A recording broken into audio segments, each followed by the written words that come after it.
Storms are not there to review your strength. They are there to review your foundation.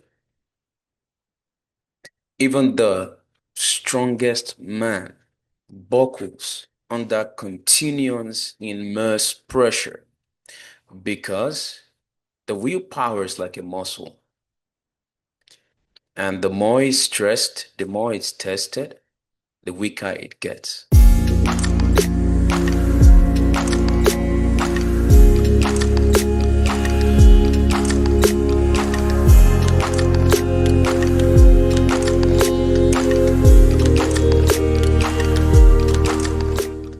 Hello, everyone. Welcome to Proverbial Mind podcast. It is your host again, Samuel. And today we are going to be talking about building your foundation on a solid rock. What do you do when the next pandemic hits? What will you do when the next financial crisis hit? How do you think you're going to react to it? What will you do when the next same crisis that happened in 2008 hits today?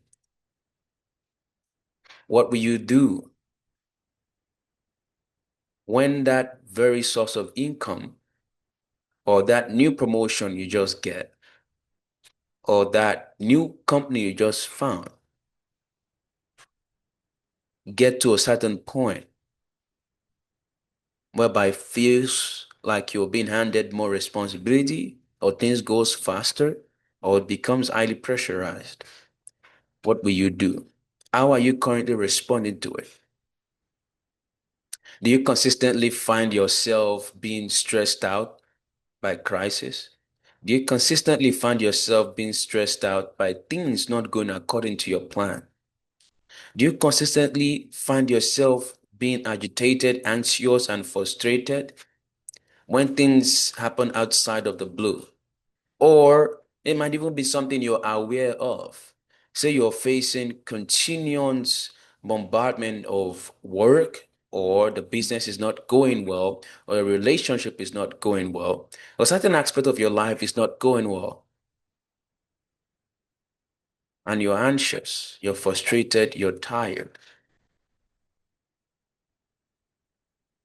Some of you might, even somebody out there might even be thinking of committing suicide. Well, the very place to go after is the foundation. Oftentimes, when we go through crises and problems like this, we are always targeting the external factors. That is, looking for a way to relieve the pain, looking for a way to relieve that stress, relieve that anxiousness. E.g., some people go and drink alcohol, some people become addicted to drugs or some kind of things. All of those are a result of your body, your mind, your system being overburdened and overloaded by certain activity or whatever it is that you're going through in your life, and it's looking for a way out.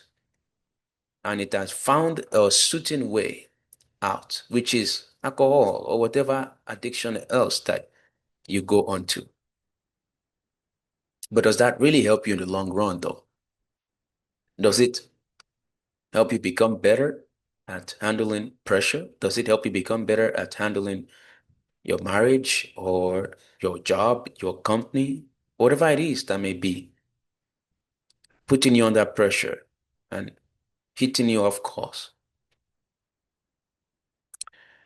In the book of Matthew, chapter 7, from verses 24 to 27, Jesus Christ was teaching the people and he made an example.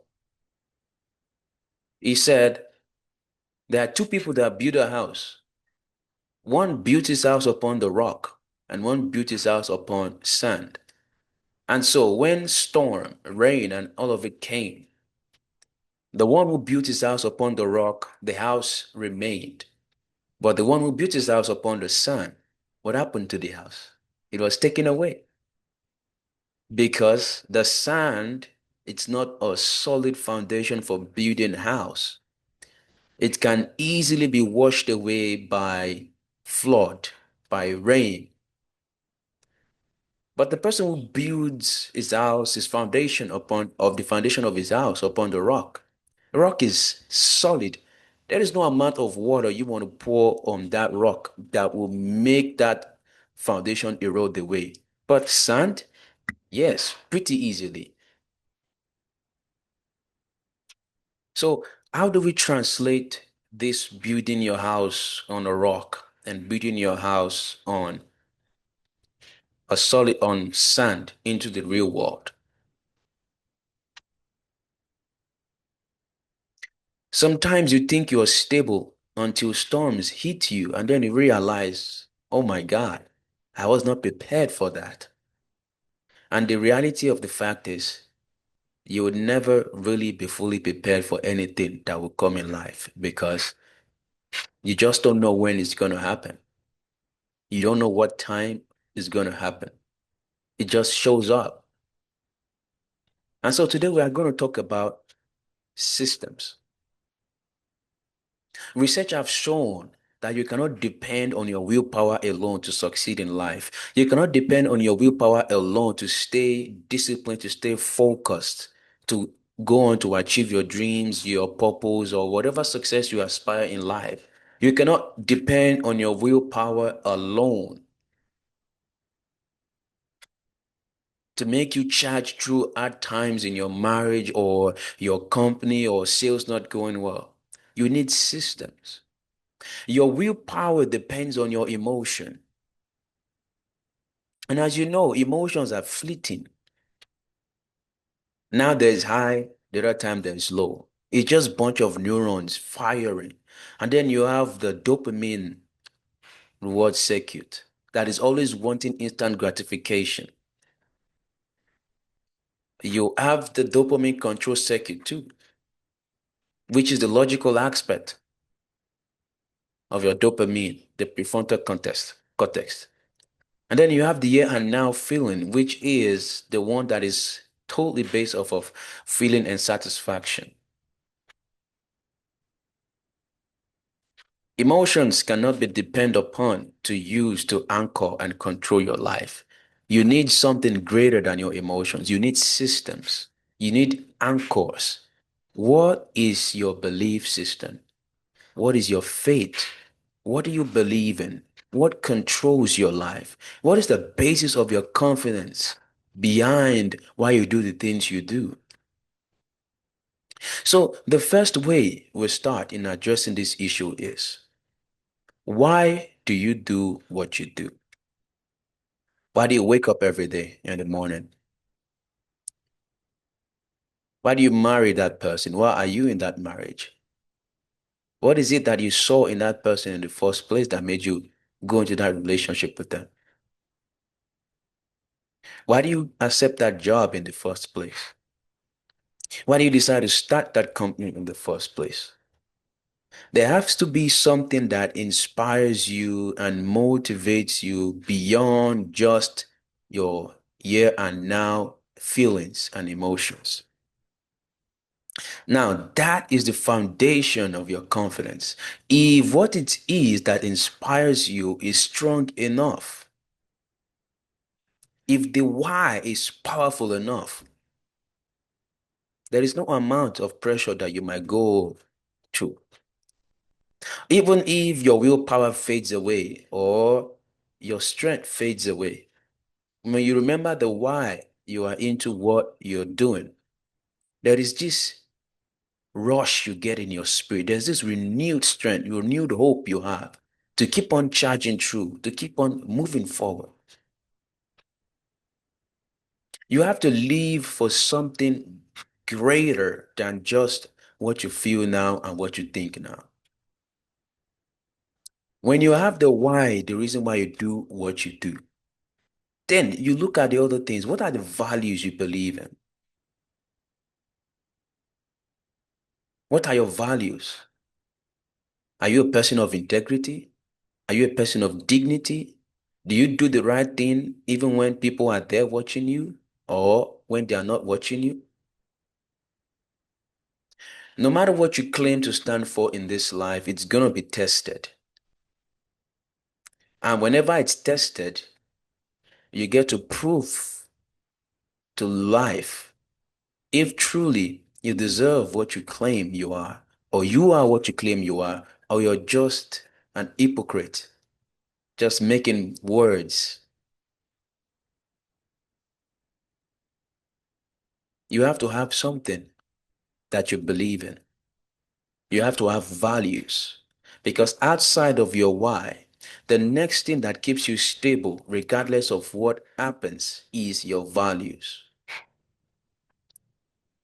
Say you're going through a pressure, and one of your values is that to be a person of integrity and dignity. Even though your emotions want to go outside the box and make you go into crisis mindset and start misbehaving and do something that you shouldn't do, you remember your value. You remember, oh, I'm a person of integrity. I uphold dignity in everything I do. I do what is right. I am honest. And you live these values every day. As time goes on, they become a second nature. It's the law of repetition of the mind. When you continue to repeat certain words to yourself every day, even when things are going smooth, you continue to repeat it to yourself.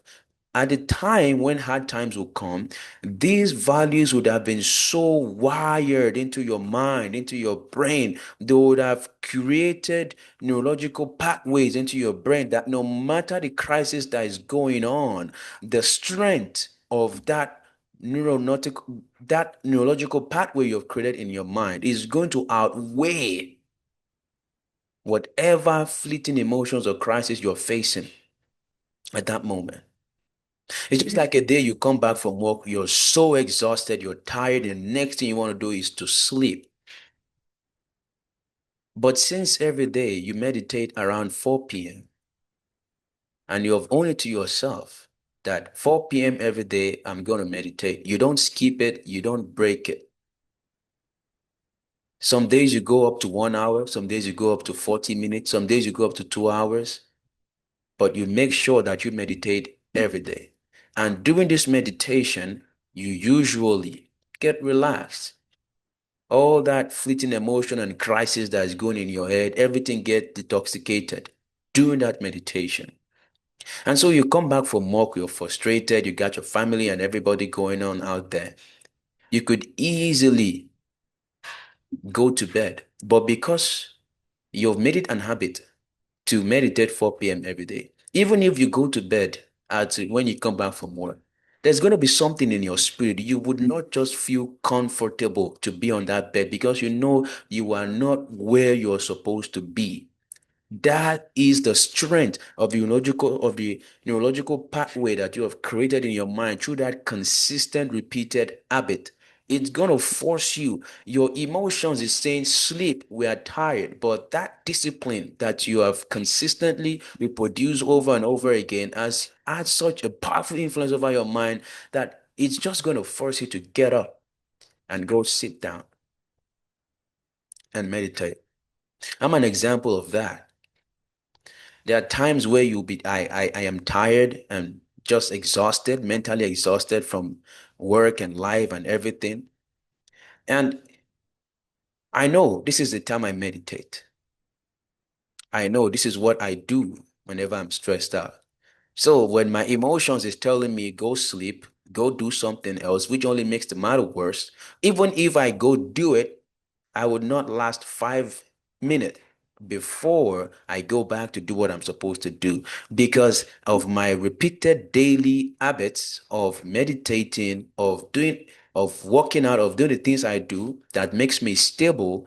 They are created such an effect in my mind and my system that I feel almost abnormal. I don't feel normal at all, even though I'm totally exhausted and I want to sleep. I don't feel normal to go and sleep at that moment. It's like something just drags me up to do what I'm supposed to do. That is the power of systems. Systems is a accumulation of habits, values that you reproduce and repeat every day, regardless of how you feel. until they become part of your unconscious and subconscious mind and become part of your life. This is how you walk through seasons like a champion. This is how you walk through crisis like a champion. That when the next crisis hit, you're not running all over the place because you've trained yourself to know that it's going to be okay. It's just like that. It's going to get better. I just need to think straight and everything is going to be solved. So, living life is not just only about your willpower, it's also about the systems you've built in place to actually strengthen your willpower as well as to strengthen your belief system, your anchor, and what you believe and live for and represent. So, if you are out there and you think your life is going in a way that you don't like, you're not happy with it, first of all, ask yourself, why do I wake up every day? Why am I on earth? Because if your desire is just to make money, if your desire is material things, things without tangible effect for a greater meaning and bigger purpose, you'll be swayed over easily because you're not even able to convince yourself why you should not quit. You're not able to convince yourself why you should not skip that practice, why you should not skip that job, why you should not skip that gym, because your why is not strong enough. So first, start with your why. Why am I here? Why am I on earth? Why am I doing this thing I'm doing? Why am I in this marriage? Why am I in this relationship? Why am I in this job? Why am I building this system? Why am I building this company? Why? Your why must be strong enough, must be something that is originating from the depth of your soul, your spirit, not just your fleshly desires, but a purpose that you are fully convicted about from within. When you have that purpose, then you think about it. What habits do I need to stay consistent to my why? What values do I need to uphold to stay consistent to my why? And you write this down. You write your mission statement. And every day you live these values. You live these principles, even in good and bad, even in good times. You put yourself through these disciplines. As time goes on, they will become part of your soul, your body, and nature, such that even when unexpected things come, your foundation will be so solid in these things that the crisis mind and emotional fleetings that comes from crisis would not even be able to derail you because you have had such a solid foundation in your anchor that the wind cannot pull it off the ground. That is the key to stability in life. No matter what anyone tells you, a life without purpose, a life without principles and values and what you stand for, you will crumble under anything. You're like the person that built a house upon the sand. I want you to take your life today from the sand foundation to the rock foundation by first of all defining who you are, where you're from, what do you stand for, what are your values, what are your principles, what do you represent, why do you do what you do, who are you here on earth for, and build systems around these things and practice them daily until they become part of you.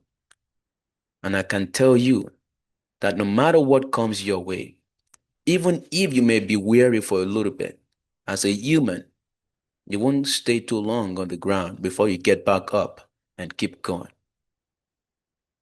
This is it, guys, on building your foundation on the rock. I hope this has blessed you and helped you today. And I hope that you may take this piece of information and use it in your life wisely. And I pray that the God will give it all wisdom, will give you the wisdom to walk through whatever it is you may be going through in your life. If you ever have any questions or testimony, reach out to us at proverbialminds@gmail.com. And you can listen to us on Apple Podcast, same as Proverbial Minds. Until the next one, stay blessed and stay strong. Build your house on the rock, not on sand.